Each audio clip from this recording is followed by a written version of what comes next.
are places that exist in the shadows of our collective memory, places built with the intention of sanctuary, of healing, of offering refuge to minds lost in their own storms. But within the cold stone walls and behind the locked doors of these asylums, a different history was written. A history not of care, but of curiosity, not of compassion, but of control.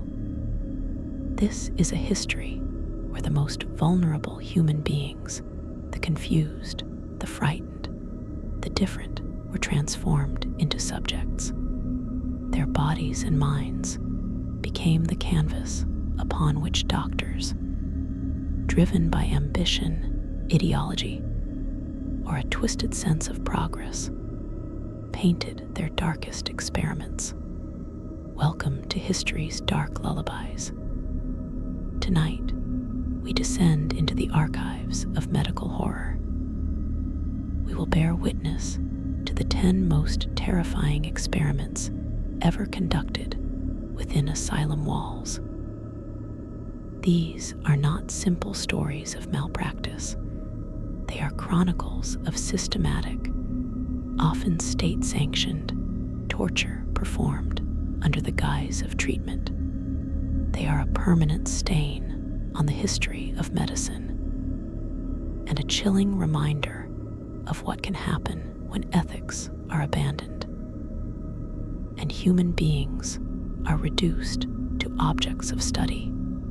If you are prepared to confront this darkness, to understand the depths of human suffering inflicted in the name of science, then support this channel by liking and subscribing. But only if you believe that these stories, however horrifying, must never be forgotten. And as we begin this long and difficult journey, I want you to hold one question in your mind. Where does the quest for knowledge end and the descent into evil begin? Let me know your thoughts in the comments. Now find a comfortable position. Dim your lights. What you are about to hear will test the limits of your understanding. We begin our descent with a fevered dream of a cure. Our first story takes us to the early 20th century, to the bustling psychiatric clinics of Vienna, where a devastating disease known as general paresis of the insane, or GPI, was a certain death sentence. It was the final, horrifying stage of syphilis, where the bacteria invaded the brain, leading to paralysis, grandiose delusions, and a slow, humiliating erosion of the self, ending in dementia and death. The asylums were filled with its victims, and the medical profession stood by, powerless and desperate. It was in this climate of despair that a neurologist named Julius Wagner-Jauregg began to formulate a radical, terrifying, and almost alchemical hypothesis. He had observed over the years that patients suffering from severe psychiatric conditions sometimes experienced a miraculous, if temporary, improvement in their symptoms after contracting a high fever from an infection like typhoid or malaria. He began to wonder if the fever itself was the key. Could the intense, internal heat of a raging infection somehow cook the syphilis bacteria in the brain, burning out the disease and arresting its progress? In 1917, he decided to test this theory. He would not test it on animals. He would test it on human beings. He would deliberately infect 9 patients, all dying from GPI, with a potentially deadly disease to see if it could cure their fatal one. The agent he chose was the Plasmodium parasite, which causes malaria. It was not chosen for its gentleness, but for its controllability. doctors could, in theory, later treat the malaria with quinine. The process was as brutal as it was simple. Wagner-Jauregg would take blood from a soldier suffering from malaria and inject it directly into the vein of his psychiatric patient. What followed was not a gentle warmth, but a raging inferno inside the body. The patient would be subjected to 10, 12, sometimes 15 bouts of violent, shaking chills and soaring fevers that could spike as high as 106 or 107 degrees Fahrenheit. Their bodies would convulse, their minds would plunge into a febrile delirium, and they would lie drenched in sweat, trapped in a cycle of agony for weeks on end, all while under the watchful eyes of the doctors who had inflicted this upon them. The outcome was a grim and paradoxical success. Approximately 30 to 50% of the patients treated saw a remission of their syphilitic symptoms. Some were even discharged from the asylum. The medical world was electrified. It was a breakthrough. In 1927, Julius Wagner-Jauregg was awarded the Nobel Prize in Physiology or Medicine for this discovery. But the cost, the hidden line in the Nobel citation, was a mortality rate of 15 to 30% from the malaria itself. This meant that for every 10 patients subjected to this torment, 1 to 3 would die not from the syphilis they were meant to be cured of, but from the cure they were deliberately and knowingly given by their doctor. They died of a disease administered to them in a clinical setting. A calculated medical decision that traded certain death for a gamble with a different, more immediate death. This experiment, born of a genuine, if desperate, desire to heal, stands as a monstrous precedent. The state-sanctioned, prize-winning use of one lethal disease as a weapon against another, turning the human body into a battlefield where the first and most fundamental casualty was informed consent, where patients became experimental fuel for a terrible, burning idea. As the 1920s turned into the 1930s, the desperation to find a cure for another enigmatic and devastating illness, schizophrenia, led to another Viennese physician, Manfred Sakel, developing a treatment that was, if possible, even more brutal. Our second story begins not with a fever, but with a coma. Sakel, while working with drug-addicted physicians in Berlin, had accidentally given one an overdose of insulin, sending him into a hypoglycemic coma. When the man was revived, Sakel noted a seeming improvement in his withdrawal symptoms.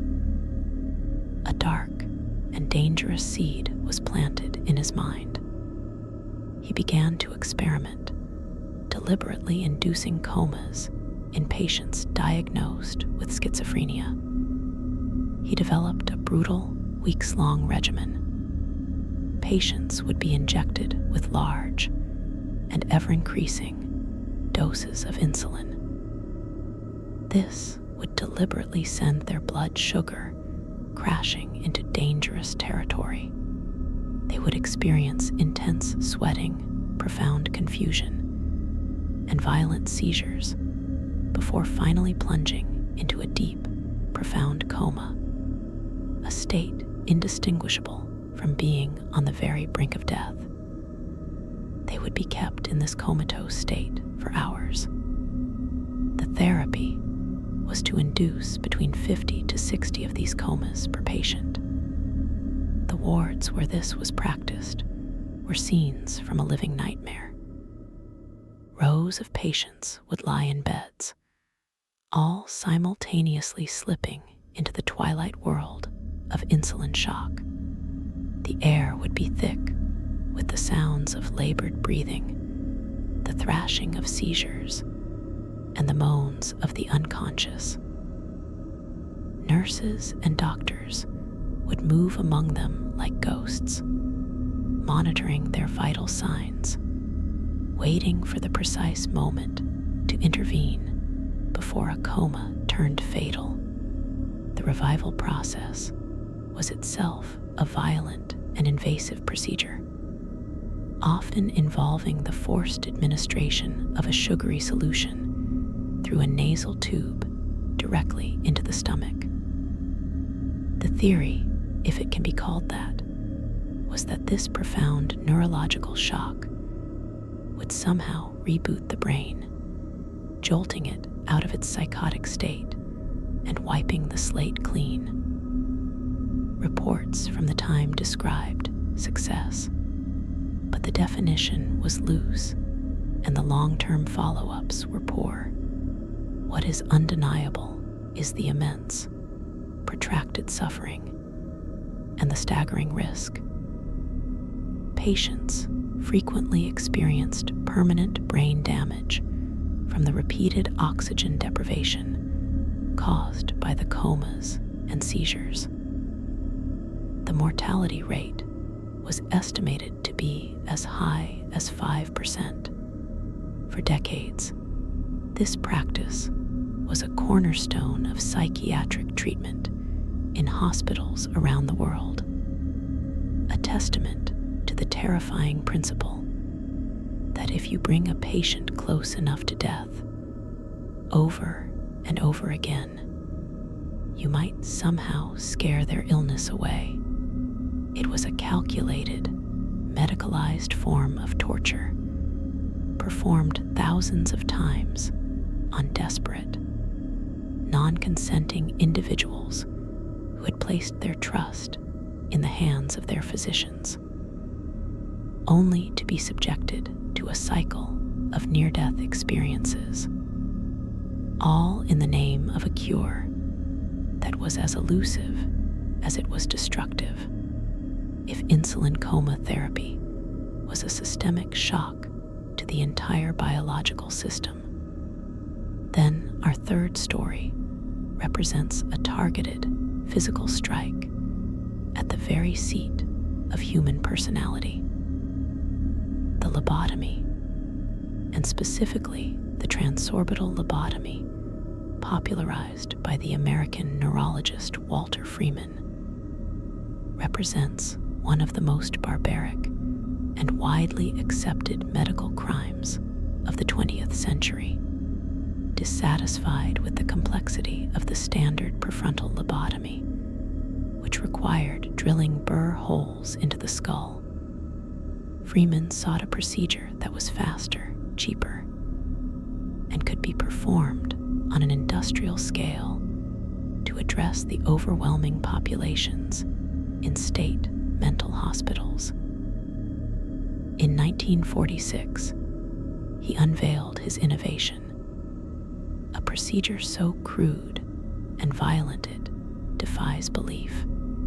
He would first render the patient unconscious using electroconvulsive therapy, which served as a crude and traumatic anesthetic.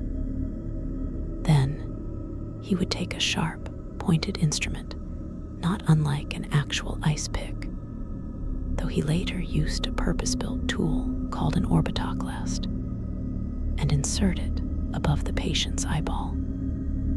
With a few gentle taps from a surgical hammer, he would drive the instrument through the thin bone of the orbital socket, about 3 inches into the frontal lobe of the brain. He was now operating completely blind, unable to see what structures he was destroying. He would then make a series of sweeping, cutting motions, severing the connections between the thalamus and the prefrontal cortex, the brain's executive center. Walter Freeman turned this procedure into a grisly, assembly line spectacle. He He would often perform dozens in a single day, traveling from asylum to asylum in a van he called his lobotomobile. He saw himself as a savior, bringing relief to the hopelessly overcrowded asylums and to families desperate for any solution. The results to him were a clear success. Agitated, difficult, and emotionally volatile patients became placid, docile, and manageable. They were easier for the overwhelmed staff to handle. They no longer caused trouble, but the cost was the complete and utter annihilation of the person. The lobotomy didn't cure psychosis. It cured personality. It erased ambition, creativity, curiosity, and will. Patients were left as emotional blanks, often incontinent, childlike, and profoundly apathetic. They would sit for hours, staring at walls, their inner world reduced to a flat, gray plane. They were, in the words of one critic, no longer a problem for anyone but themselves. Freeman's legacy is one of tens of thousands of shattered lives. He had found a way to create peace by creating emptiness, to solve the problem of mental anguish by destroying the very thing that made his patients human. That this practice was not only accepted, but celebrated for a time, stands as a permanent warning about the seductive danger of simple solutions to complex problems and the catastrophic cost of confusing tranquility with healing. Our fourth story takes us out of the public asylum and into the shadowy world of Cold War espionage, where the lines between doctor, scientist, and government agent blurred into a terrifying singularity. The mid-20th century was an era of intense paranoia, and the Central Intelligence Agency was desperate to master the art of mind control. This led to the creation of a vast, illegal, and deeply unethical human research program known as MK-Ultra. Its most disturbing sub-projects were conducted not in black sites overseas, but in reputable institutions, most notoriously at the Allen Memorial Institute in Montreal, run by the charismatic Dr. Ewan Cameron. Funded by the CIA, Cameron believed he could not just treat, but completely erase and reprogram the human psyche. He called his process psychic driving. Patients who came to him with conditions like anxiety, depression, or postpartum depression had no idea they were about to become unwitting guinea pigs in a government experiment.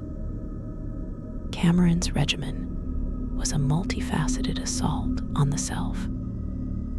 He subjected patients to prolonged sensory deprivation, forcing them to wear opaque goggles, thick gloves, and headphones playing constant, monotonous noise for weeks, sometimes months, on end. He placed them into drug-induced comas for up to 86 days at a time. A brutal technique he called depatterning, using a cocktail of sedatives and frequent electroconvulsive therapy. While the patients were in this vulnerable, semi-conscious state, tape recordings of negative messages would be played for hours on loop, a form of psychological programming designed to break down their existing personalities. Once they were deemed sufficiently wiped clean, the process would reverse, and they would be bombarded with positive messages, an attempt to build a new, compliant personality from the rubble. The result was catastrophic irreversible damage. Patients lost their memories, their identities, their ability to speak, read, or control their bodily functions. They were returned to their families as hollowed-out shells, their minds and lives utterly destroyed. When the MK Ultra program was finally exposed in the 1970s, the CIA systematically destroyed most of its records, ensuring the full scope of the suffering, and the number of victims would never be known. This experiment represents the ultimate corruption of the healing profession, where the doctor became an agent of the state. The asylum, a clandestine laboratory, and the quest for knowledge, a license for what can only be described as psychological murder, all hidden behind a veil of national security and scientific progress. But one need not look to shadowy government conspiracies to find cruelty masquerading as science. Our fifth story is a testament to how even the most innocent settings can become chambers of horror. In 1939, in a humble orphanage in Davenport, Iowa, a young and ambitious speech pathologist named Wendell Johnson launched what would later be dubbed the Monster Study. Johnson, who himself struggled with a stutter, was determined to prove his theory that stuttering was not a neurological condition, but a learned behavior that could be induced through psychological pressure. To test this, he and his graduate student, Mary Tudor, selected 22 orphan children. They were divided into two groups. One group, the control, received positive speech therapy and was praised for their fluency.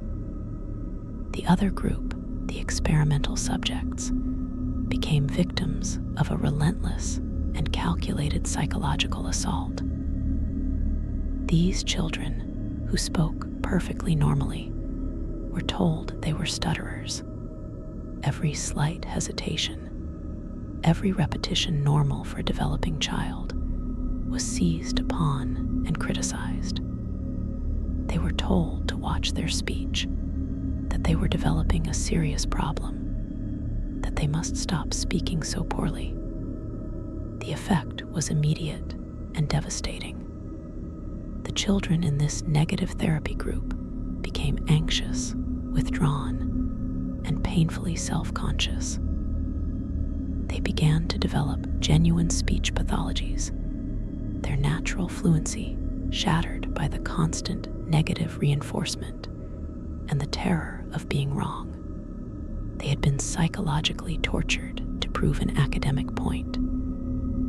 The experiment was a success in the most horrifying way possible.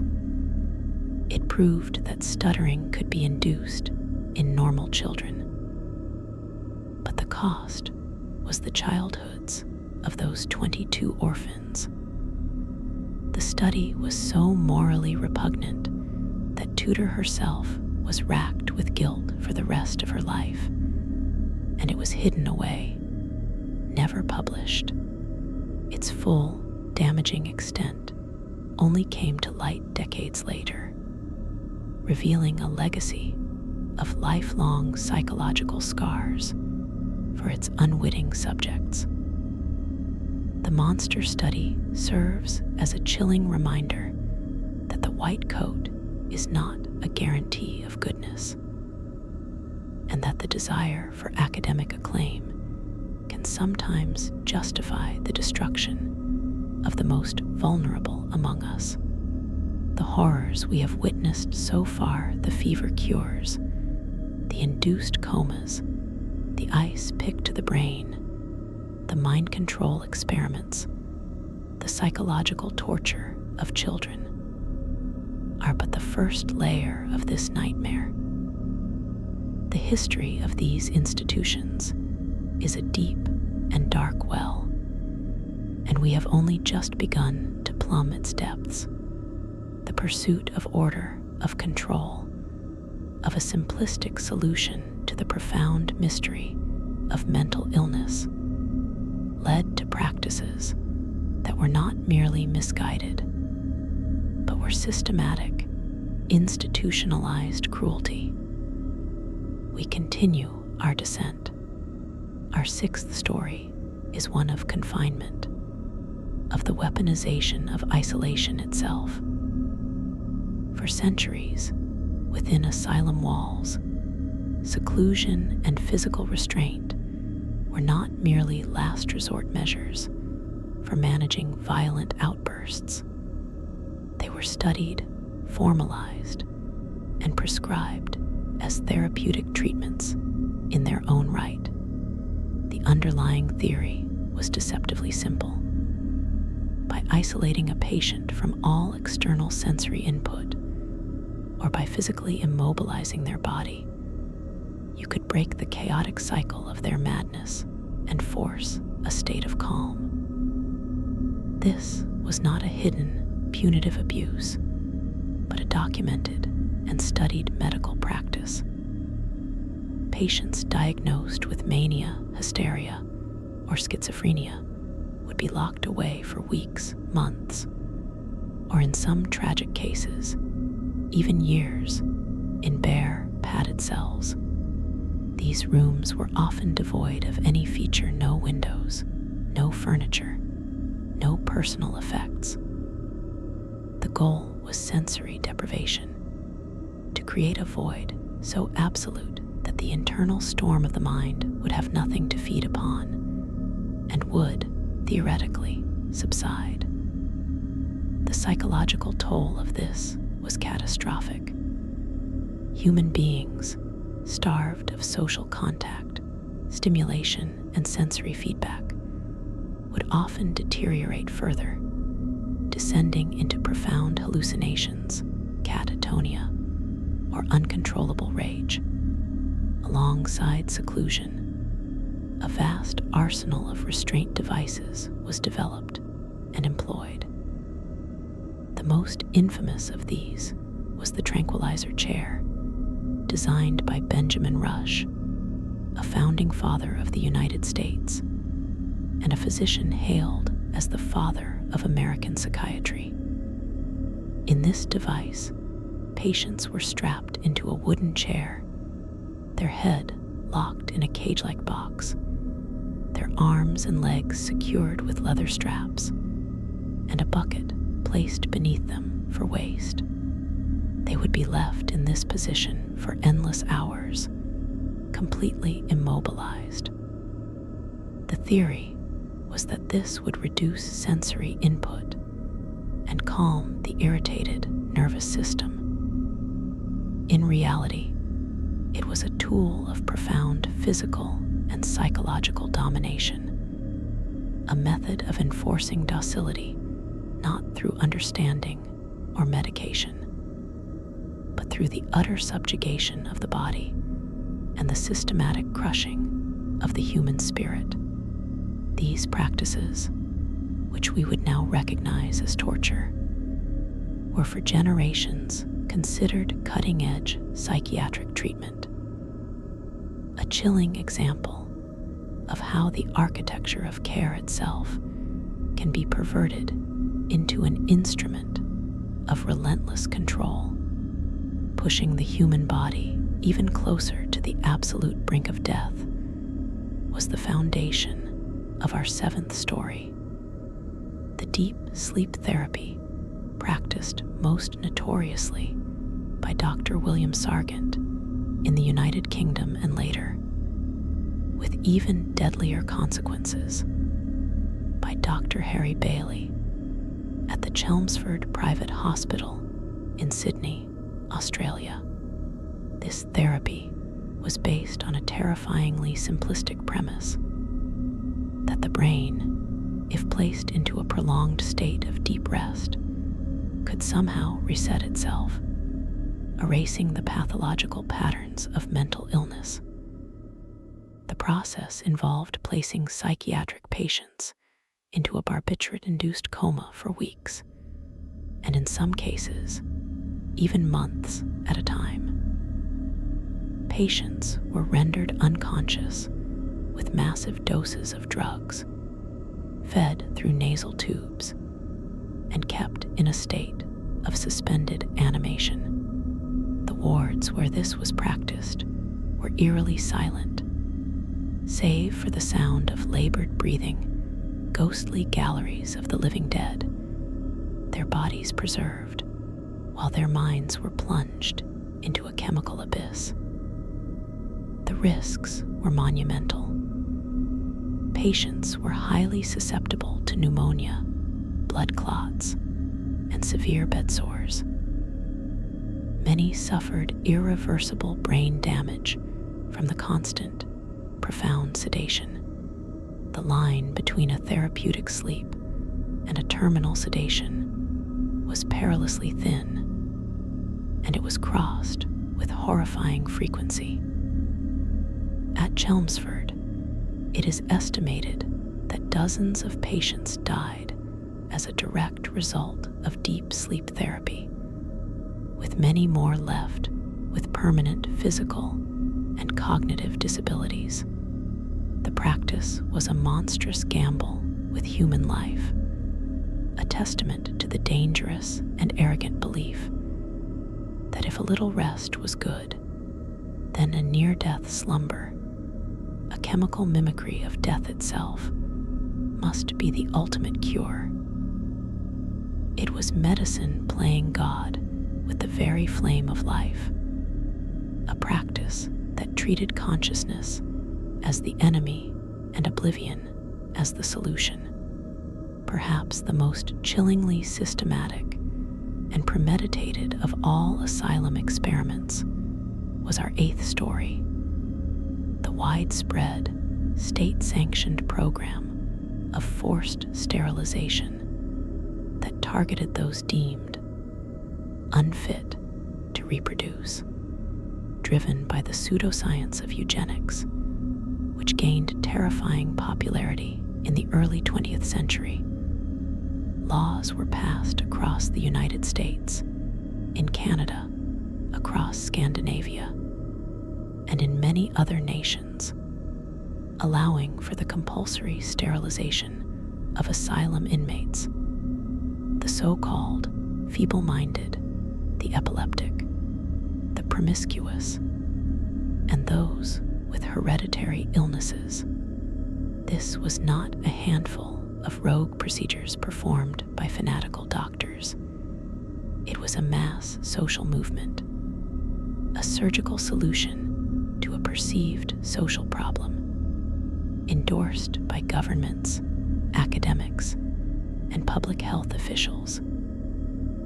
Tens of thousands of people, often without their knowledge, or without any meaningful understanding of the permanent procedure being performed on them, were rendered infertile.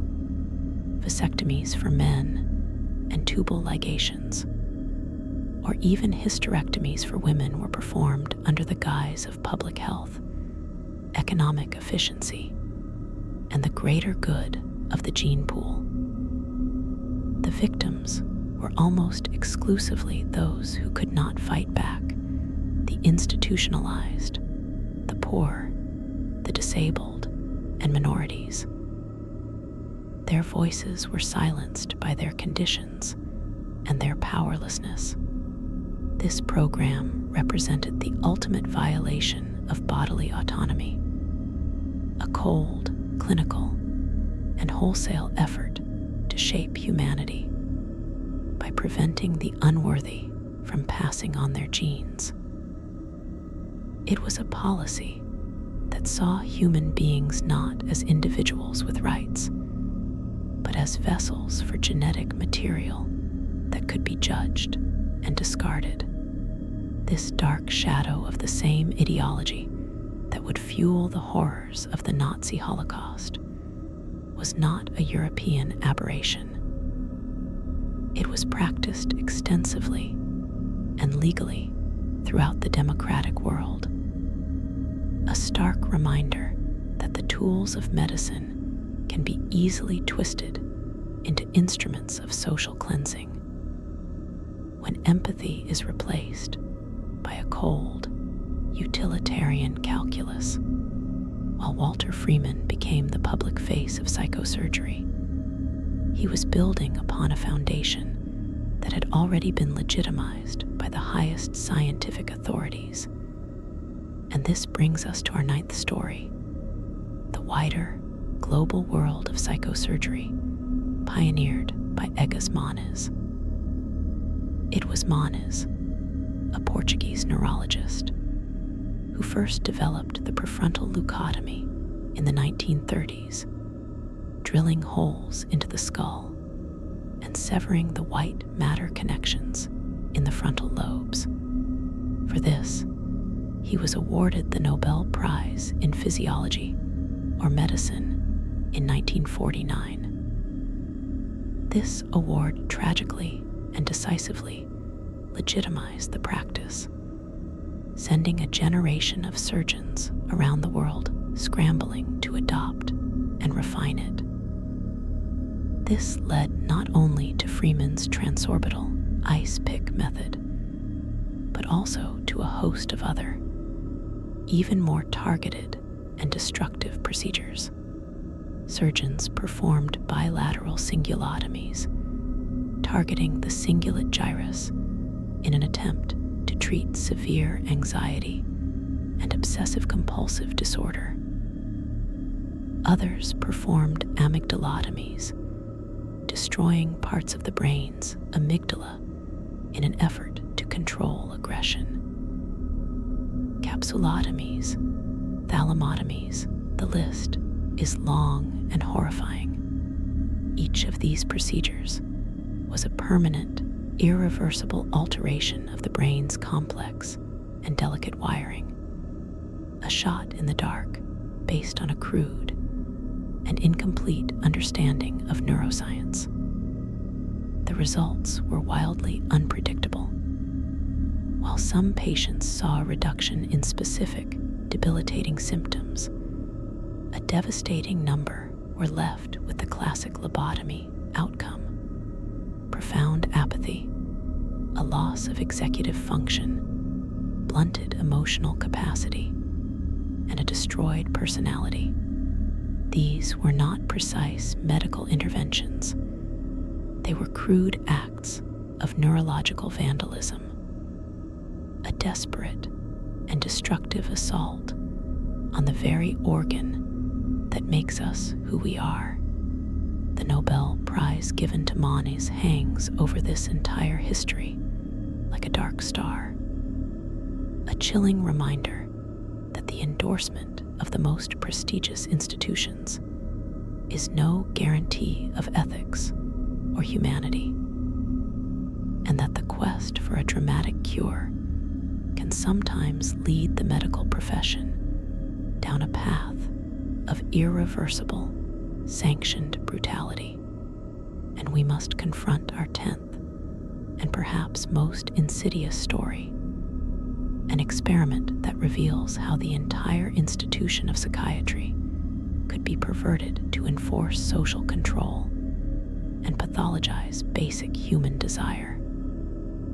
In the antebellum American South, the medical establishment was called upon to provide a scientific justification for the brutal institution of slavery. The result was the invention of a fake disease, a diagnosis created specifically for enslaved Africans. The physician Samuel A. Cartwright, in a paper presented to the Medical Association of Louisiana, described two such disorders. The first was drapetomania, a supposed mental illness whose sole symptom was an uncontrollable urge to run away from slavery. Cartwright argued that this was a disease of the mind caused by treating slaves too kindly. He recommended whipping and amputation of the toes as a preventative treatment. The second was dysesthesia Ethiopes, a condition he claimed caused laziness and a neglect of work, which he also attributed to a mental disorder peculiar to Black people, and prescribed harsh physical discipline as the cure. This was not an experiment conducted in a single asylum, but a vast societal experiment in medical gaslighting. It was the systematic use of pseudoscientific language to pathologize freedom itself, to redefine the natural human desire for liberty as a symptom of insanity, and to justify unspeakable brutality as a form of medical therapy. It demonstrated that the asylum and the power of diagnosis could be weaponized to uphold the most oppressive social orders. To break was not just with restraints and drugs, but with the very language of disease. It stands as the ultimate warning of what happens when medicine abandons its ethical foundation and becomes a servant to power, when it invents illnesses to justify oppression and calls torture a cure. Number 11, the asylum as a laboratory of neglect, the soul-crushing regime of monotony. To understand this story, you must first erase any modern conception of therapy or activity. You must transport yourself to a vast, state-run asylum in the late 19th or early 20th century. It is a world of echoing halls, of high windows, of the constant smell of disinfectant and despair.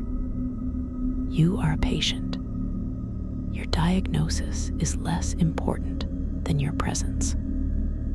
You are one of hundreds, one of thousands. The primary problem for the administration is not your healing, but your management. The central, unspoken question of this decades-long experiment was this: how can a human being be rendered placid, manageable, and inert through the systematic application of boredom? The treatment was a regime of stupefying, meaningless repetition. This was not occupational therapy designed to build skills or self-esteem. That concept was a luxury for private sanatoriums. This was drudgery as a tool of control. You would be woken at a set hour, fed a bland, meager meal, and then assigned your task for the day. For some, it was rocking. For hours, you would sit in a large, open room filled with other patients, all rocking back and forth in simple wooden chairs. The collective sound was a low, rhythmic creak, a metronome of madness. There was no destination, no purpose to the rocking. It was motion for motion's sake, a physical manifestation of the static emptiness they were trying to induce in your mind. For others, the task was basket weaving. But these were not beautiful, intricate baskets destined for a market. They were crude, simple constructs. You would be given reeds and a pattern, and you would weave the same basket over and over and over. A basket would be completed, only to be torn apart by an attendant so you could begin again. The goal was not the product. The goal was the process, the absorption of your attention into a pointless, cyclical activity that demanded just enough focus to prevent independent thought, but not enough to be stimulating or fulfilling. For others still, it was the walk. Patients were marched in silent, shuffling lines around the grounds of the asylum, a procession of the lost, their eyes downcast, their movement dictated not by desire, but by routine. They walked not for exercise or pleasure, but to pass the time, to physically expend energy that might otherwise be turned into agitation or protest. The psychological impact of this sustained, deliberate monotony was a unique form of destruction. It was not the dramatic shattering of a lobotomy, but a slow, granular erosion of the self. Without novelty, without challenge, without personal agency, the human mind begins to turn inward on itself. Memories of life outside the walls grew fuzzy, distant, like a dream. Personal ambitions, the quirks of personality, the small desires that make us who we are, all of these were sanded away by the endless, gray routine. Patients developed what was known as institutional neurosis, a state of profound apathy, resignation, and dependency. They lost the ability to initiate action, to make simple choices, to care for themselves. They became passive, hollowed-out vessels, their individuality replaced by a blank, institutional identity. They were, in the most terrible sense, perfect patients. They were quiet. They were obedient. They were no trouble. This was the success of the experiment. The data point was the silent ward. The result was a human being broken not by violence, but by nothingness. It proved that the spirit could be killed with a whisper, with the slow, relentless drip of empty time. It was a cruelty of omission, a testament to the fact that one of the most effective ways to destroy a person is to systematically starve them of everything that makes life worth living. Number 12. The silent scourge malnutrition as unspoken policy and unwitting experiment. Now we must turn to the body, to the very fuel of life. In the same vast, underfunded asylums, the food provided was a central part of the control mechanism. This was not merely bad cooking or budgetary constraint. It was, in many cases, a calculated provision of the cheapest possible calories designed to maintain basic biological function, while deliberately avoiding the cost of fostering health or vitality. The diet was a monotonous cycle of starches and gruel, watery porridge, thin stews, stale bread. It was chronically deficient in essential vitamins, proteins, and fats. The immediate, intended effect was control. A malnourished, physically weak patient is less likely to have the energy for resistance, for outbursts, for escape attempts. A body struggling for basic energy is a body that cannot sustain a riotous mind.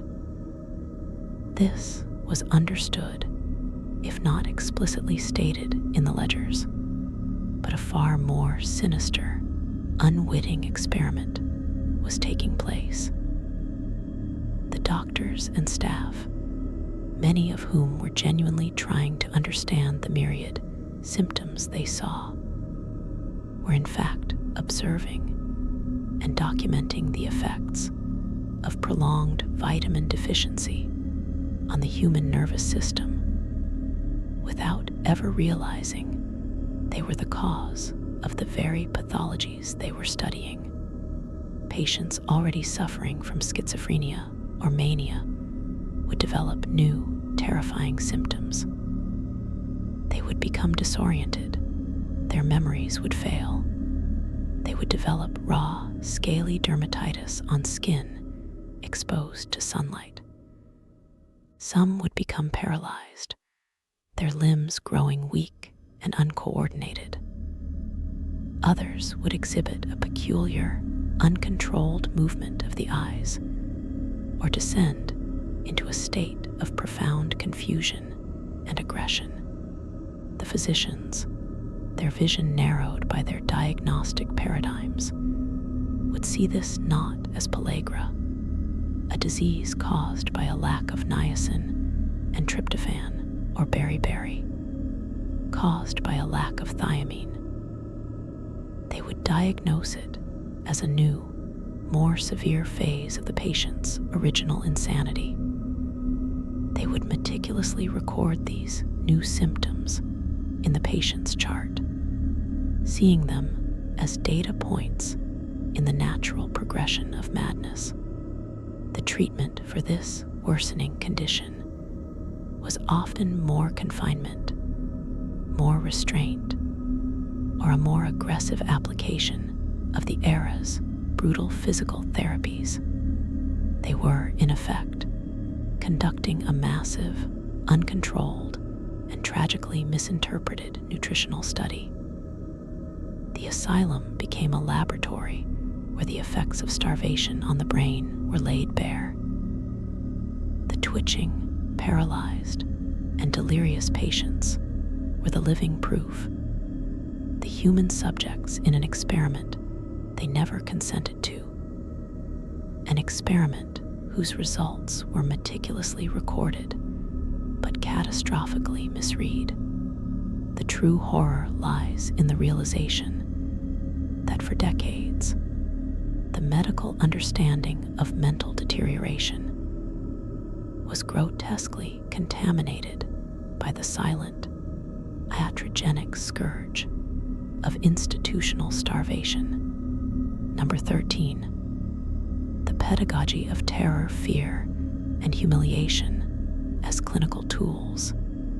Beyond the slow violence of neglect and malnutrition, there existed a more active, deliberate school of thought that viewed mental illness not as a disease of the brain, but as a failure of will, a moral lapse that could be shocked, shamed, or frightened out of a person.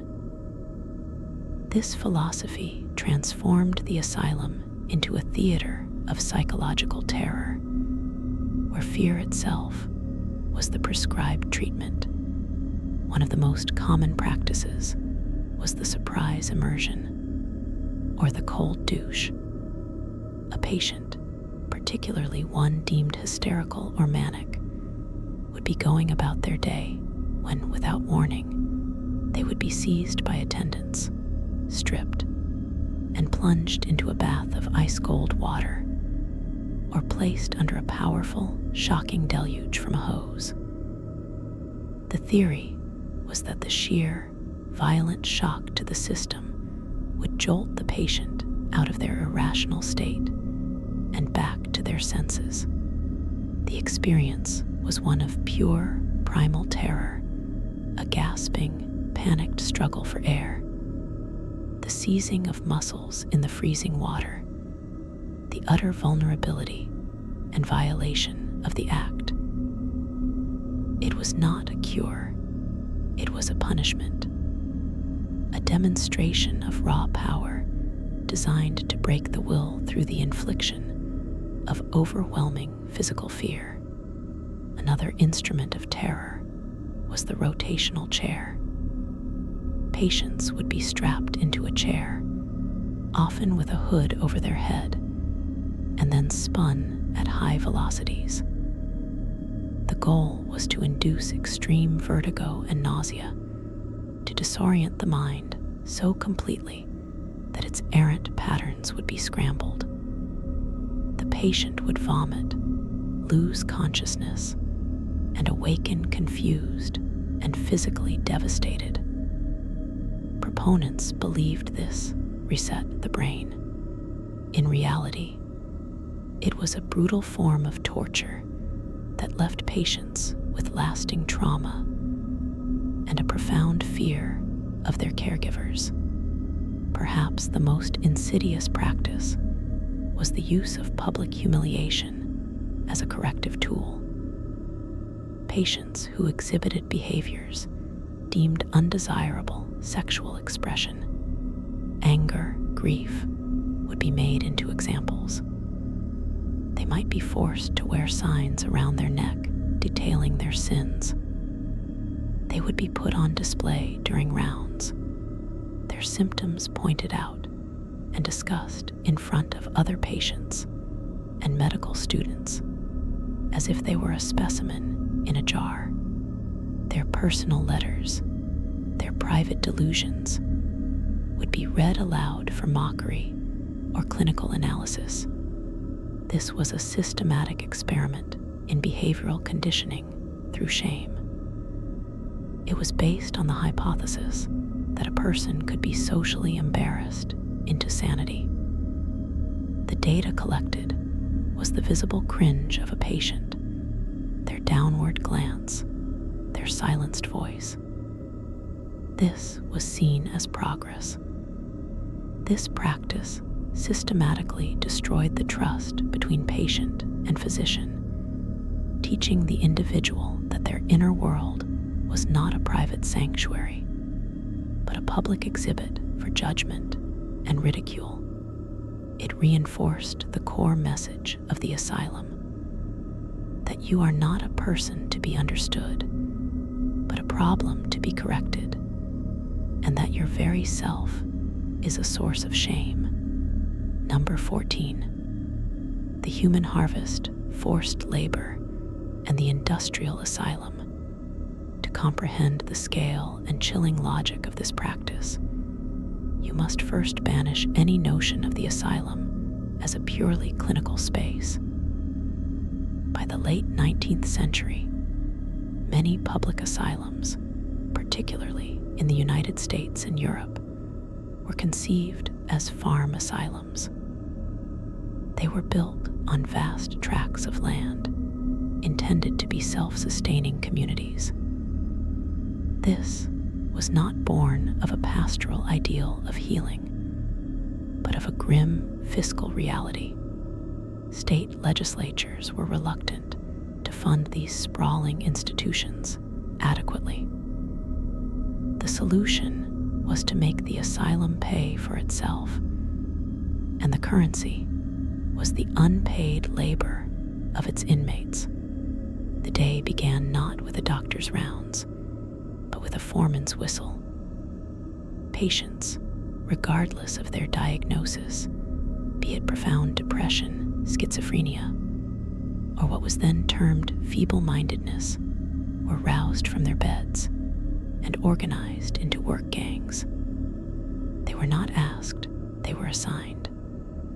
The men were marched out to the fields to till the soil, plant crops, tend to livestock, and harvest the food that would, in a cruel, closed loop, end up on their own plates. This was back-breaking, dawn-to-dusk agricultural labor, performed with primitive tools, under the watchful eyes of attendants, who were overseers as much as they were caregivers. The women were funneled into the asylum's industrial heart. They worked in massive, steam-filled laundries, washing not only the institution's linens, but often contracting with nearby hotels and hospitals, generating direct cash revenue. Their hands were raw and chapped from the lye soap, their lungs filled with damp, hot air. Others worked in sewing rooms, mending and manufacturing the very uniforms they wore, or in vast kitchens, baking bread and preparing meals for the thousands of souls confined within the walls. Some asylums had their own canneries, carpentry shops, and even shoemaking factories, all staffed by this captive, unpaid workforce. The justification, the thin veneer of medical rationale, was that this was moral treatment. Work was said to build character to instill discipline, to provide a sense of purpose. But the reality was a system of brutal economic exploitation. The patients received no wages. Their labor generated immense value, subsidizing the asylum's operations, padding its budgets, and in some cases, even generating a profit for the state. This created a perverse and powerful incentive. A superintendent's success was measured not by his cure rate, but by the efficiency of his operations, by the size of his harvest, by the balance in his ledger. A patient who was a good, compliant worker was a valuable asset. A patient who was discharged was a lost unit of production. This system warped the very purpose of the asylum. It was no longer a temporary refuge for healing. It risked becoming a permanent, self-perpetuating plantation of the mad. Doctors were pressured to find reasons to keep productive patients institutionalized. The line between a hospital and a prison labor camp became dangerously blurred. The patients themselves, trapped in this cycle, experienced a unique form of psychological bondage. Their own sweat and toil were being used to fund the very system that deprived them of their liberty.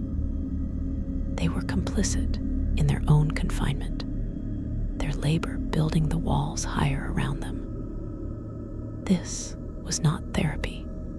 It was a form of industrial-scale slavery, a decades-long experiment in how to build an economic engine powered by human suffering, and a chilling demonstration of how easily the mission of care can be corrupted when it becomes entangled with the logic of commerce and the bottom line.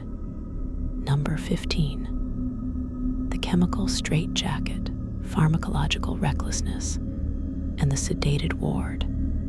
Before the advent of thorazine in the 1950s, which ushered in the first era of modern antipsychotics, the asylum's pharmacy was a chaotic and terrifying arsenal.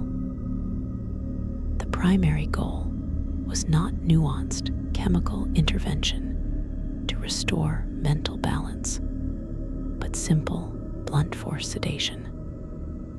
The ideal patient was a quiet patient, and a deep, drug-induced stupor was the most efficient way to achieve silence on a massive scale. This period represents a vast, uncontrolled, and deeply reckless experiment in neuropharmacology, where generations of patients were used as living test subjects for an array of powerful, poorly understood, and often devastating compounds.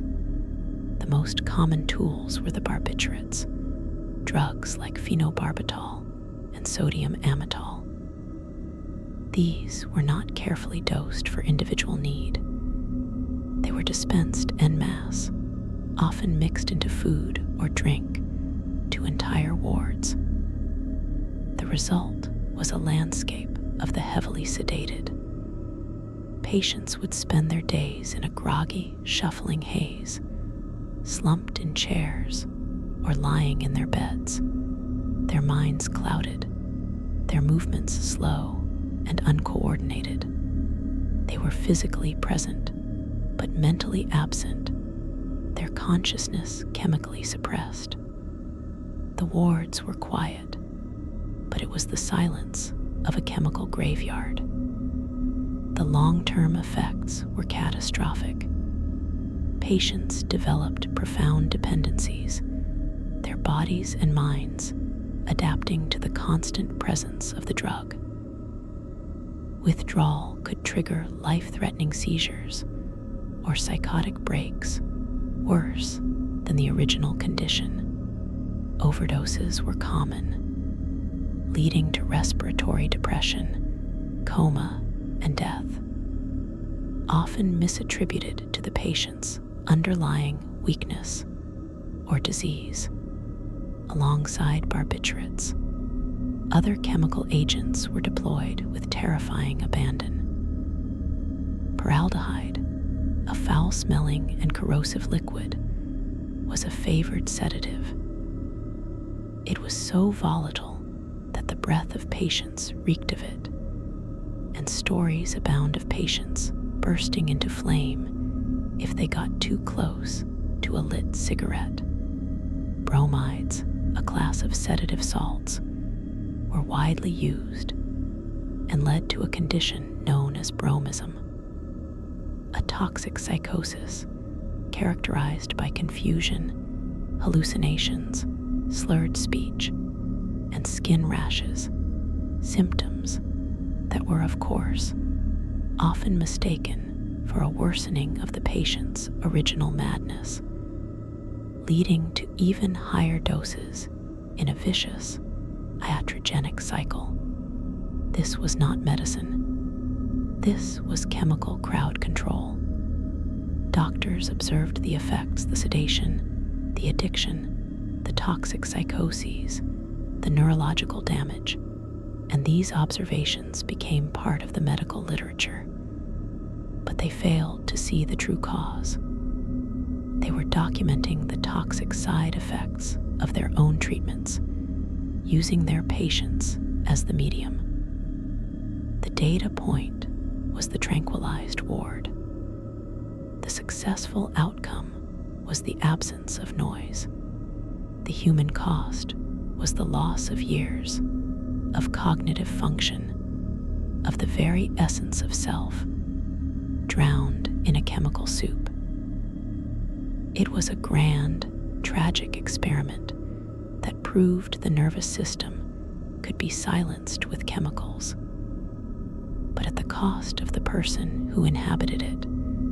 A brutal lesson in the difference between a quiet mind and a peaceful one. Number 16. The coffin of the conscious, the Utica crib, and the architecture of immobility.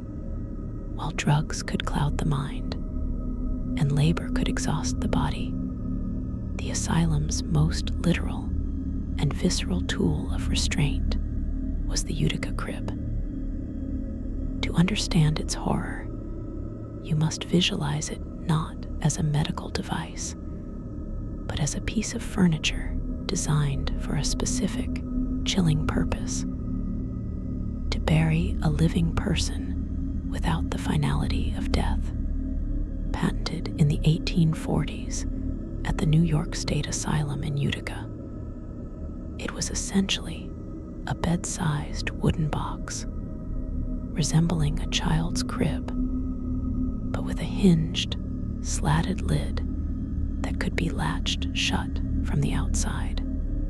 A patient deemed violent, suicidal, or simply unmanageable would be placed inside this wooden cage. The lid would be closed and locked. The slats allowed for some air and a dim view of the ceiling, but prevented the occupant from sitting up, turning over, or engaging with the world in any meaningful way. They were entombed in a state of conscious, claustrophobic paralysis. They would lie in this confined space for hours, sometimes days, forced to urinate and defecate on themselves. The smell adding another layer of degradation to the profound physical discomfort and psychological terror, promoted as a humane alternative to straitjackets or chains, which could chafe the skin. The Utica crib was in fact a device of exquisite psychological torture. It induced a primal, overwhelming fear of confinement, of being buried alive. The inability to move, to stretch, to shift position, created an agony of stillness that could break the strongest will.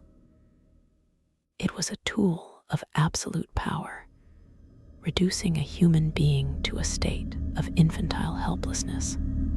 Its widespread use across asylums for decades stands as a stark monument to an era that valued control above all else. It was a blunt experiment in sensory and physical restriction, a study of the breaking point of the human spirit when subjected to total immobilization. Each patient locked inside its wooden embrace was a data point in this grim research. Their stifled screams and desperate whimpers, the unrecorded results. The Utica crib was the physical manifestation of the asylum's darkest impulse. When faced with a troubled mind, the solution was not to listen, not to understand, but to physically box it up and lock it away, out of sight and out of mind, a living secret in a wooden coffin. Number 17. The epistemic injustice, the systemic annihilation of patient voice and reality. To understand this story, you must first comprehend the absolute power dynamic at play. The patient, by virtue of their diagnosis, was stripped of a fundamental human right, the right to be believed. Their words were not treated as testimony, but as symptoms. Their speech was not a communication to be understood, but a text to be decoded for signs of pathology. This created a closed, self-justifying logical loop from which there was no escape. If a patient claimed they were being mistreated by an attendant, this was not investigated as a potential fact. It was recorded as evidence of their paranoia. If a patient expressed profound grief over their confinement, this was not met with comfort. It was diagnosed as melancholia or hysterical weeping. If a patient denied they were ill and demanded their freedom, this was not seen as a rational desire for liberty. It was labeled anosognosia, a lack of insight into their own condition, which itself became a justification for further confinement. This was a mass, ongoing, and deeply corrosive experiment in what philosophers now call epistemic injustice. The patients were deemed hermeneutically marginalized. They were denied the very tools and credibility to have their experiences understood and taken seriously by the social structures that held power over them. Their reality was systematically invalidated. The data gathered from them, their diaries, their letters home, their frantic scribblings, their cries in the night, was not used to understand their inner world or to improve their conditions. It was mined, cataloged, and used as evidence against them to reinforce their diagnosis and justify the continuation of their captivity. The psychological impact of this sustained invalidation is almost impossible to overstate. It is a form of gaslighting on an institutional scale. When every utterance you make is twisted into proof of your madness, you are left with two terrible choices: silence or self-betrayal. To speak is to provide more evidence for your own imprisonment. To remain silent is to wither away in isolation. This practice systematically severed the most fundamental bond between healer and patient, the bond of trust. It taught generations of the mentally ill that their voice was worthless, that their perception of reality was fundamentally broken, and that the only path to survival was to internalize this narrative of their own incompetence. The damage wrought by this practice did not end at the asylum gates. It created a legacy of shame and silence that persists to this day, a deep-seated fear in those who struggle with their mental health that their pain will not be believed, that their words will be used against them, that their reality is not real. This was perhaps the most profound and lasting cruelty of the asylum system. It not only confined the body, but it methodically dismantled the soul's ability to trust its own existence. Number 18. The hydrotherapy regime, the drowning cure, and the torment of water. Water, the source of life, was perverted into a tool of relentless physical and psychological control through a suite of practices collectively known as hydrotherapy. This was not a relaxing bath. It was a calculated, often brutal application of water in various forms to pacify and punish the unruly body and mind. The theories behind it were a bizarre blend of pseudo-physiology and sheer domination, and its implementation was a daily theater of suffering. One of the most common practices was the continuous bath. A patient would be placed in a deep, coffin-like tub, and a canvas sheet would be laced across the top, with a hole for the head, effectively immobilizing them. Icy cold or tepid water would be continuously run into the tub for hours, sometimes for days on end. The patient would lie there, their skin pruning and growing numb, their muscles aching from the inability to move, their mind adrift in a featureless, aqueous hell. The theory was that this would soothe the nervous system, but the reality was a state of sensory deprivation and physical discomfort so profound it could only produce a state of exhausted, broken resignation. For more agitated cases, the spray douche was employed. The patient would be made to stand in a corner or sit on a stool, often naked, while a high-pressure jet of ice-cold water was directed at their spine or the back of their head from a short distance. The force of the water was punishing, a physical assault meant to shock the patient out of their manic state. It was terrifying, humiliating, and painful. Perhaps the most terrifying of all was the packing, or wet sheet pack.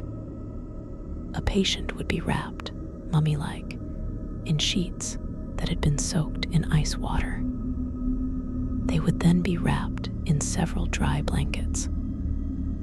As their body heat warmed the inner, wet sheets, it created a sensation of intense, claustrophobic heat and dampness that could last for hours.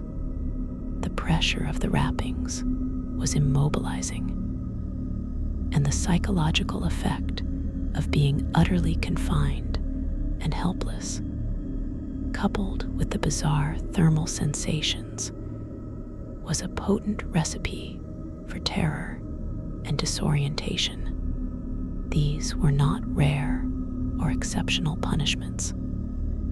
They were prescribed treatments, detailed in medical textbooks, and administered by staff as part of the standard therapeutic regimen.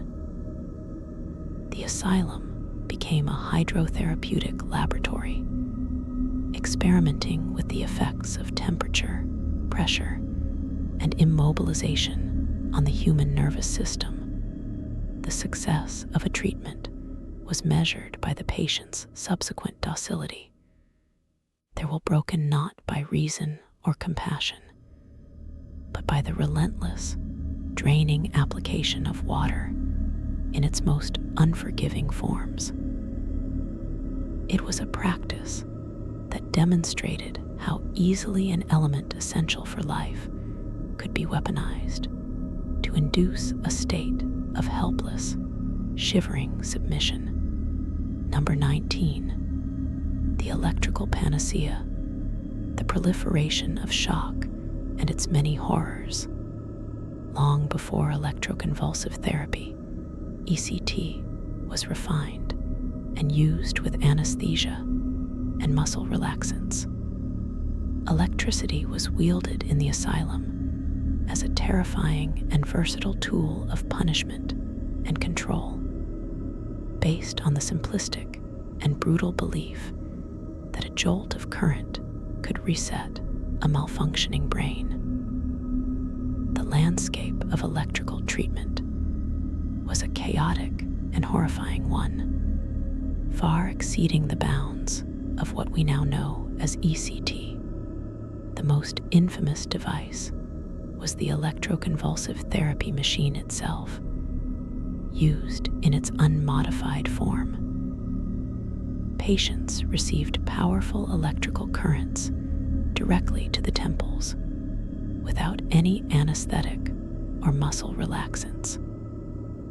The result was not a controlled seizure, but a violent, full-body convulsion so intense it could fracture vertebrae, break teeth, and tear muscles. Patients would awake from this trauma confused, terrified, and with no memory of the procedure, only the lingering ache of their injuries and a deep, primal fear of the treatment room. It was a medicalized version of a lightning strike, and it was used liberally and repeatedly on a vast scale. But the creativity of electrical torment did not end there. Lesser-known devices abounded. The ferratic brush was a handheld instrument that delivered a continuous, low-level, painful shock. It would be brushed over a patient's body, particularly the face or hands, as a form of aversion therapy, or simply as a punitive measure for uncooperative behavior. The galvanic bath immersed patients in water through which a mild electrical current was passed, creating a pervasive, tingling, and painful sensation throughout the entire body. The underlying science was a monstrous caricature of neurology. Doctors operated on the belief that bad neural pathways needed to be shocked into oblivion, that hysterical paralysis could be jolted away, that depression was a static charge that needed discharging.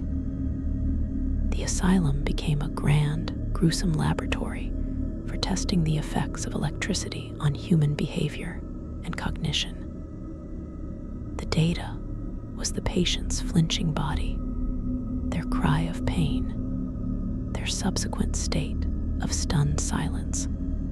The widespread and often indiscriminate use of electrical shock represents one of the most blatant examples of medical torture in the asylum's history.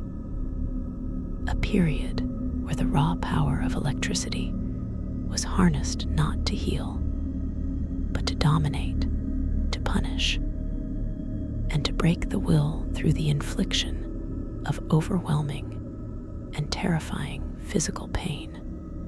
Number 20. The moral contagion, the diagnostic weaponization of femininity and sexuality. The final story in our descent is one that reveals how the asylum was used as a tool of social control, specifically to enforce rigid and oppressive gender norms. In the 19th and early 20th centuries, the diagnosis of hysteria became a catch-all pathology used to incarcerate women who dared to step outside the narrow confines of prescribed femininity. The very biology of womanhood was pathologized. A woman exhibiting sexual desire was nymphomaniac. A woman who rejected the advances of her husband was frigid and in need of treatment. A woman who was overly intellectual, ambitious, or assertive was hysterical. The asylum became the dumping ground for women who were inconvenient, rebellious, or simply different. The treatments for these conditions were often gynecological in nature and staggeringly brutal. One common cure for hysteria and nymphomania was clitoridectomy, the surgical removal of the clitoris.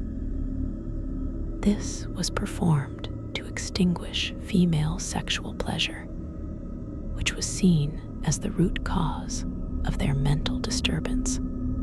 Other practices included pelvic massage, performed by physicians to induce hysterical paroxysm, orgasm, as a means of releasing pent-up tensions, a grotesque and violating procedure that blurred the line between treatment and sexual abuse.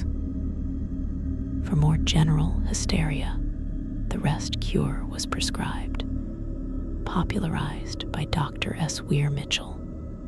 This involved complete bed rest, isolation from family and friends, and a rich, fattening diet designed to create a passive, docile, and physically heavy body, thereby, in theory, calming a rebellious mind. This was a mass, systemic experiment in social engineering.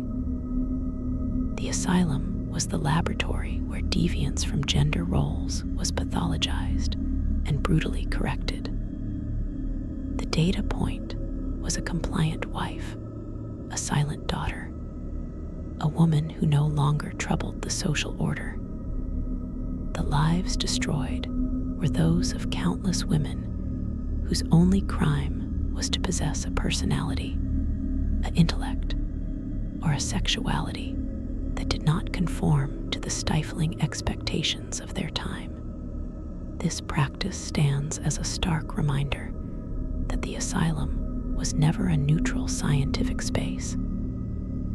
It was a reflection of society's deepest prejudices and fears, and its power to diagnose and treat was often a weapon used to punish those who challenged the status quo, ensuring that the walls of the asylum contained not just the mentally ill, but the socially inconvenient, forever marking this institution as a tool of oppression as much as one of medicine.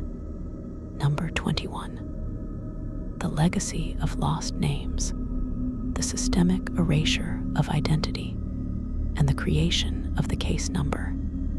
Before we can speak of treatments, we must speak of the first and most fundamental violence, the destruction of identity. Upon entering the asylum, you ceased to be John or Mary or Samuel.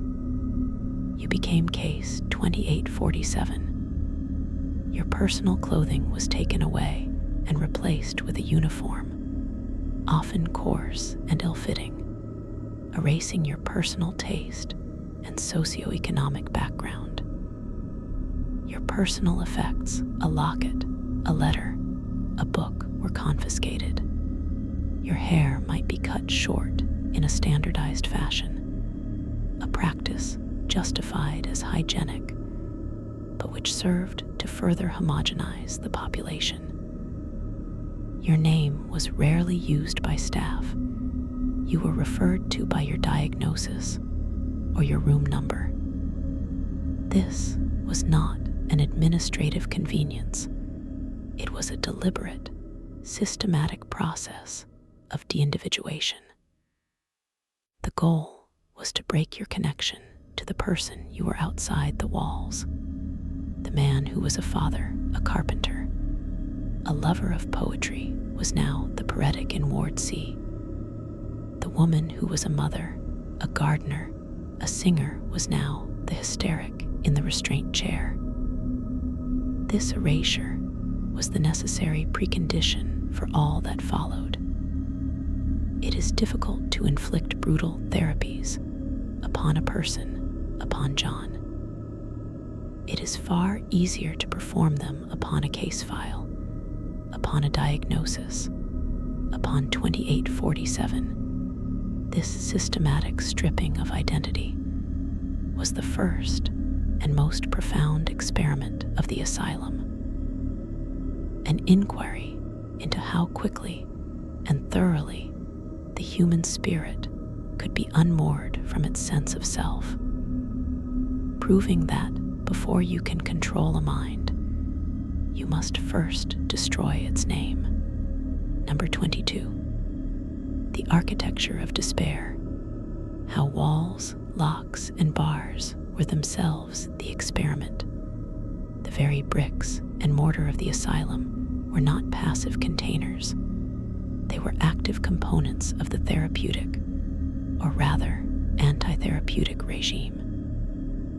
The architecture was deliberately designed to induce a sense of powerlessness, surveillance, and perpetual confinement. Corridors were long, sterile, and echoing, making any sound of distress seem isolated and hopeless. Windows were placed high on walls, offering only a sliver of sky, a constant reminder of the world from which you were excluded. Doors were heavy, locked, and operated only by staff, establishing their absolute control over your movement.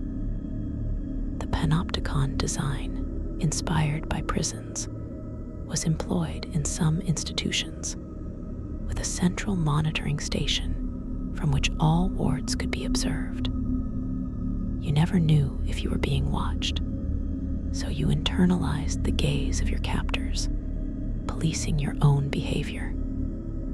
This architectural environment was a continuous, unspoken experiment in psychological conditioning. It asked the question, can a human being be broken by their environment alone? The answer, written in the slumped shoulders and vacant stares of the inmates, was a resounding yes. The asylum building itself was a machine for producing despair, a laboratory where the effects of perpetual surveillance and spatial control on the human psyche were tested every minute of every day, with the inmates as the unwitting subjects. Number 23. The corruption of family, the weaponization of visitation and correspondence. The asylum did not merely isolate the patient within its walls. It systematically worked to sever their ties to the world outside, often by corrupting their most vital lifeline, their family. Visitation was not a right.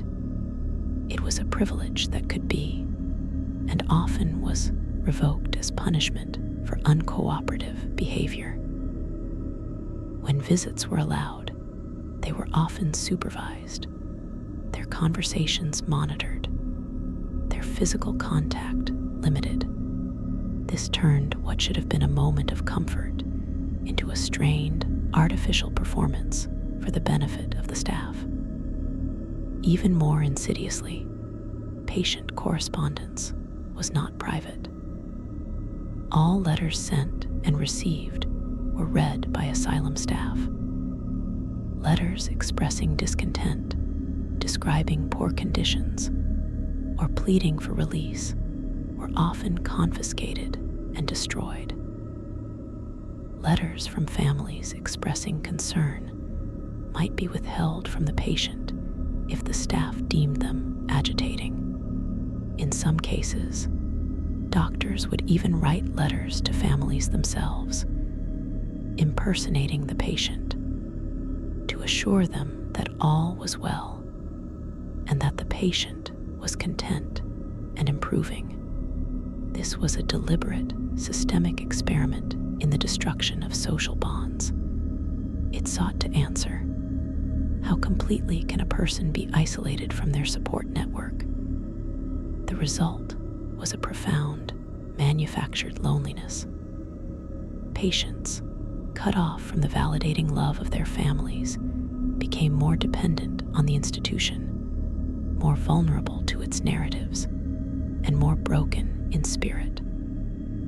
The asylum became not just their prison, but their entire world, and the staff their only arbiters of reality.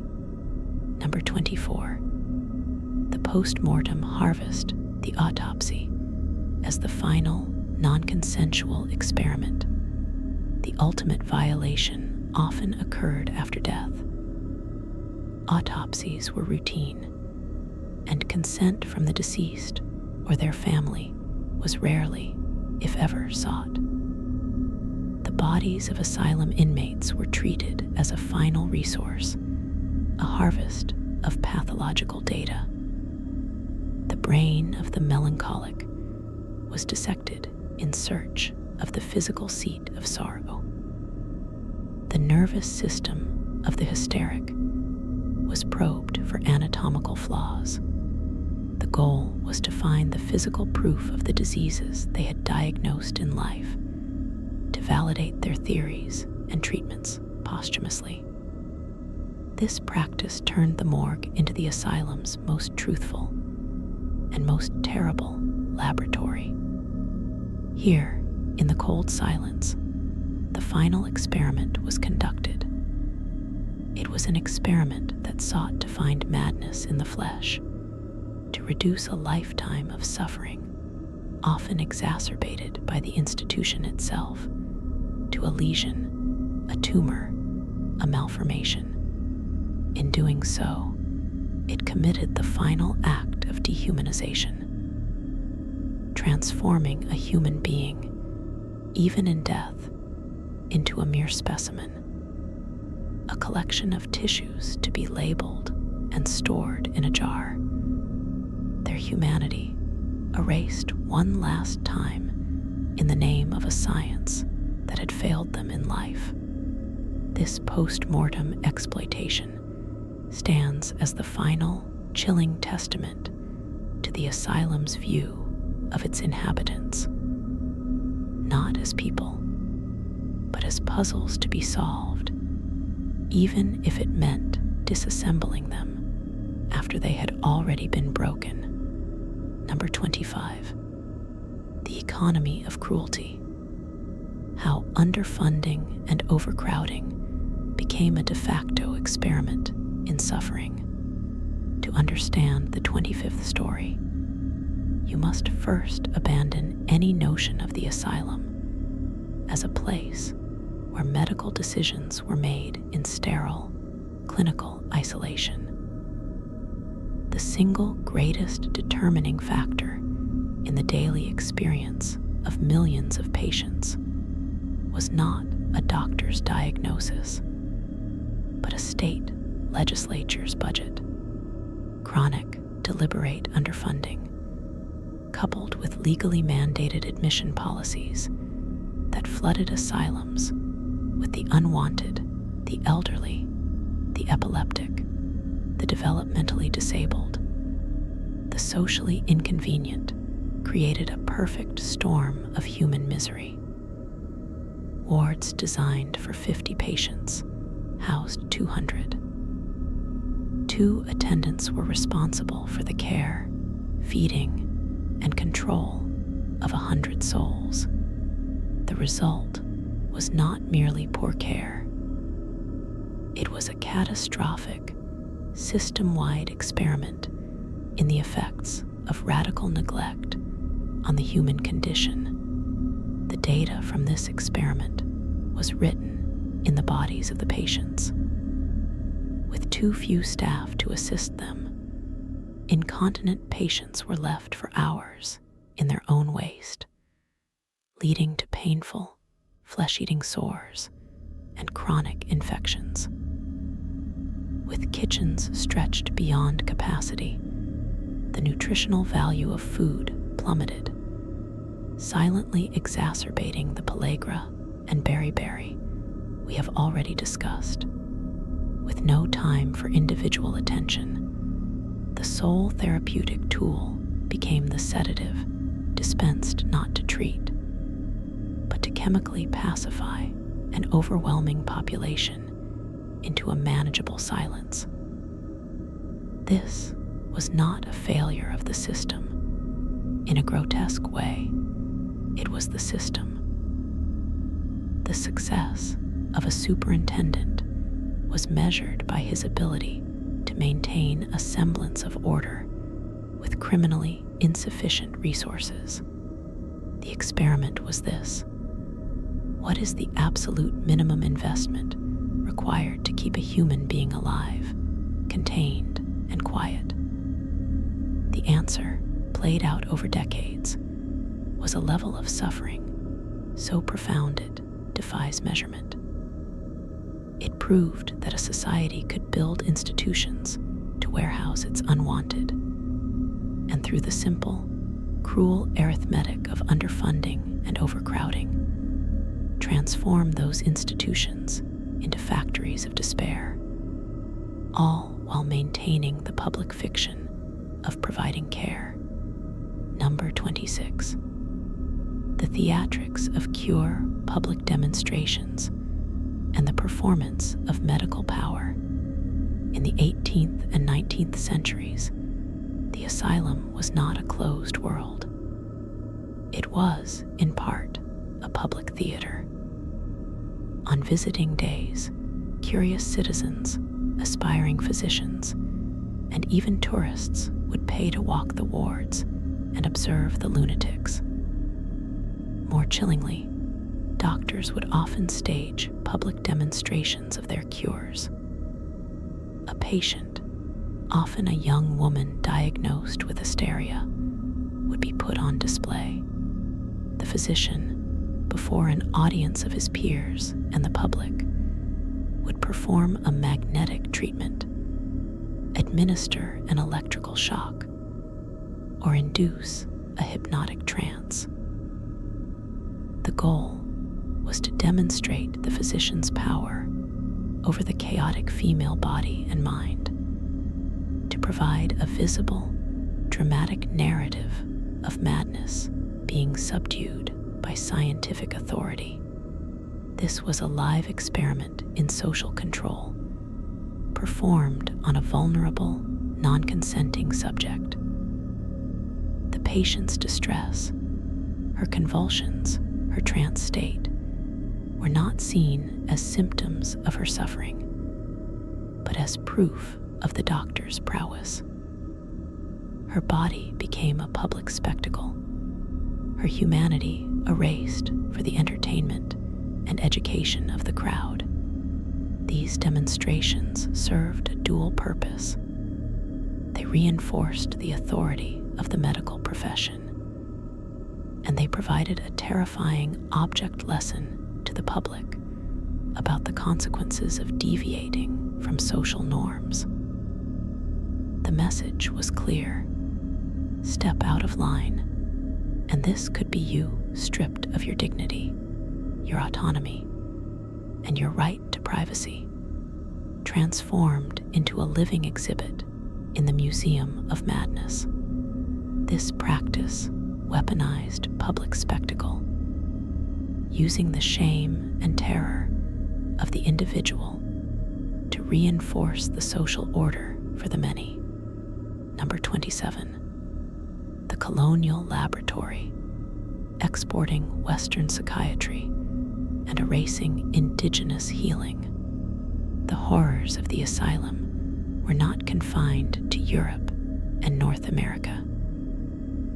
The 27th story is one of colonial imposition, where the Western model of the mental hospital was exported across the globe as a tool of control and a symbol of civilization. in colonized nations in Africa, Asia, and the Pacific, indigenous understanding of mental and spiritual distress, often seen as interconnected with community, ancestors, and the natural world, were systematically pathologized and dismissed as superstition. Traditional healers were marginalized and their practices criminalized. In their place, the colonial authorities built asylums. These institutions became laboratories for the imposition of a Western, individualistic, and biological model of the mind. Patients who might have been treated within their communities with rituals, herbs, and social reintegration were instead locked away, isolated, and subjected to the same brutal treatments, restraints, sedatives, isolation that were in vogue in the West. This was a massive, uncontrolled experiment in cultural erasure. It asked, can you pathologize an entire culture's understanding of the human experience? The result was a double trauma. The trauma of the original distress, now compounded by the trauma of being torn from one's community and subjected to a foreign, terrifying, and often brutal system of care that fundamentally misunderstood their condition. The legacy of this colonial psychiatry is a deep and enduring mistrust of mental health services in many communities, a wound inflicted by an institution that was not designed to heal them, but to control and civilize them. Number 28. The ghosts in the records, the lost stories of the incurables, and the chronically ill. For all the thousands of case files that survive, the most profound silence belongs to those deemed incurable. These were the patients for whom the fever therapy failed. The insulin comas did nothing. The lobotomy created a void rather than peace. They were the ones who languished in the back wards for 30, 40, 50 years. Their stories are largely absent from the medical literature, which favored tales of dramatic, if dubious, cures. Their existence was an administrative fact, not a medical narrative. They were fed, cleaned after a fashion, and contained. Their daily, unending suffering, the slow progression of their untreated illnesses, the profound loneliness, the loss of any connection to a world that had forgotten them, was not deemed worthy of study. Their lives became a single, long, unrecorded data point in an experiment on the effects of long-term, high-dose institutionalization. What does it do to a human soul to be told they are beyond hope, and then to be stored away for decades? The answer is written in the blank pages at the end of their files, in the sheer absence of information. Their story is the story of the system's ultimate failure and its most profound indifference. They are the ghosts in the machine, their silent, protracted suffering the darkest and least acknowledged horror of the asylum era. We have walked together through the darkest corridors of human history. We have borne witness to the 28 chambers of this man-made hell, each with its own unique instrument of suffering. We have seen the body invaded by fever, the mind shattered by coma, the will erased by the leucotome.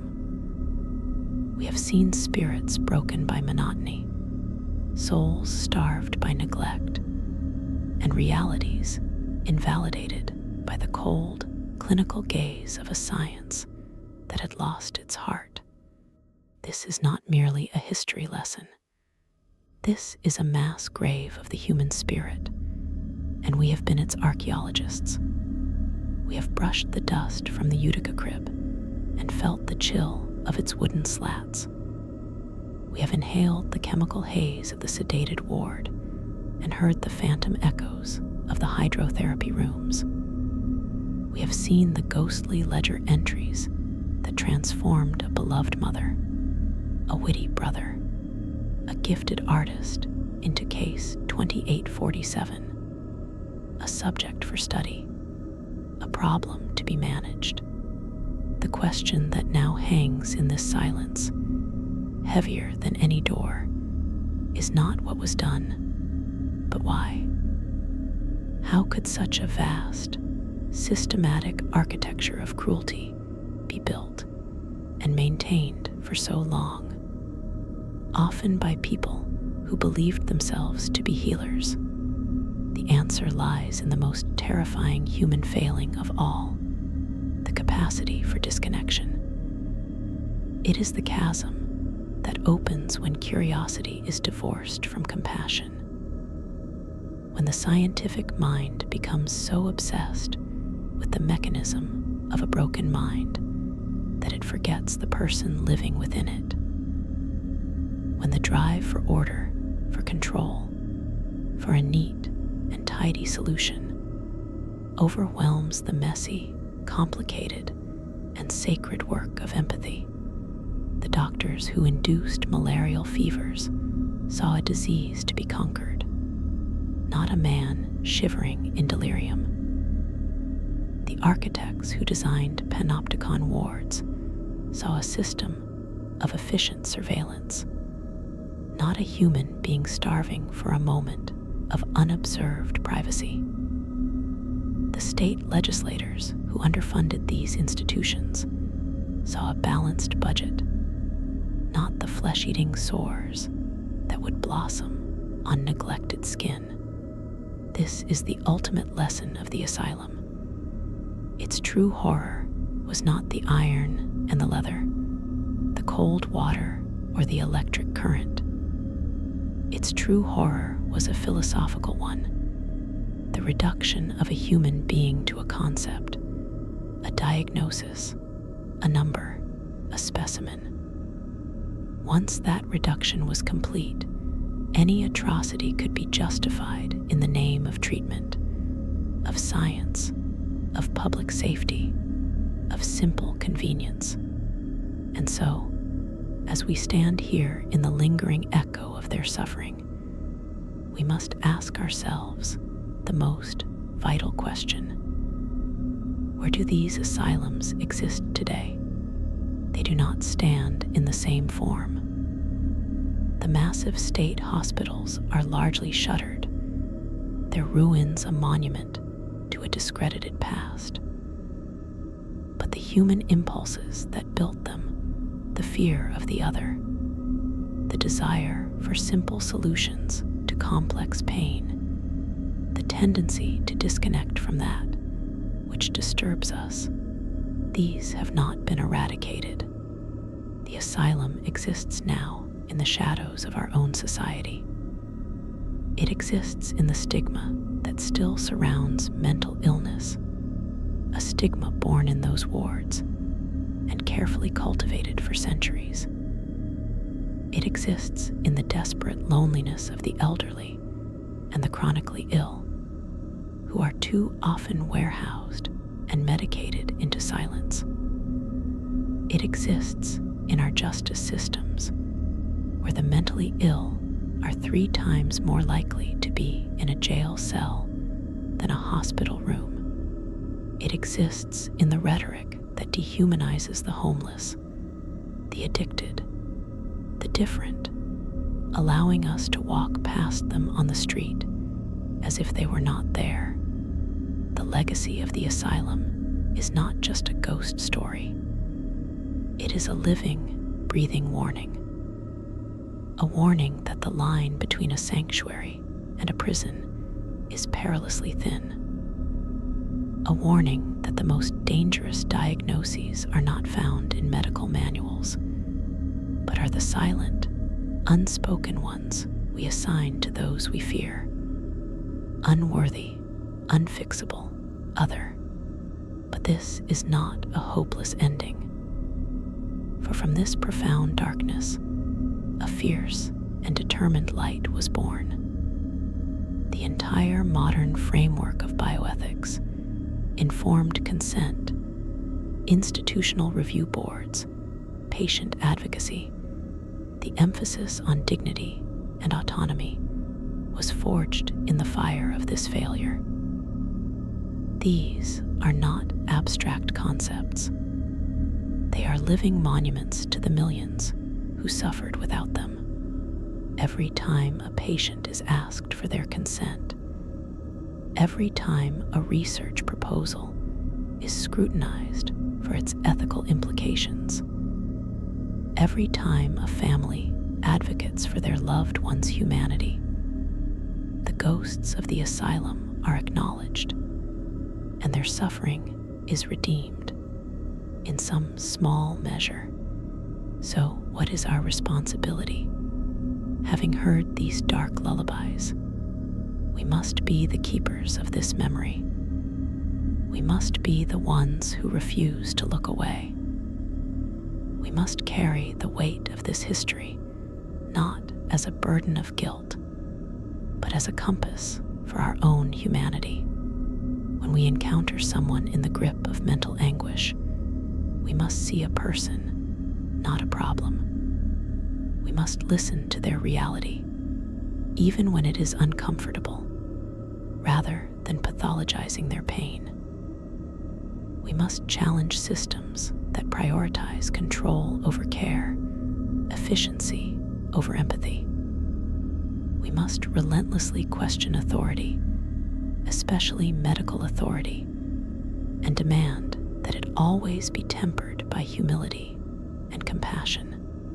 We must build in our own lives and in our societies asylums in the truest sense of the word, places of safety, of refuge, of unwavering respect for the inviolable human spirit.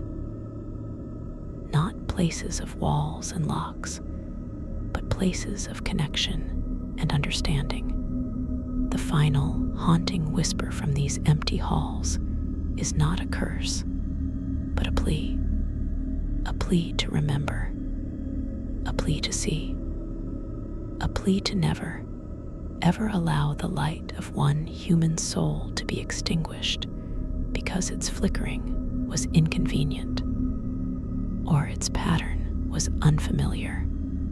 Let the silence that now falls be a different silence, not the silence of the abandoned ward, but the silence of reverence, not the silence of forgetting, but the silence of solemn oath.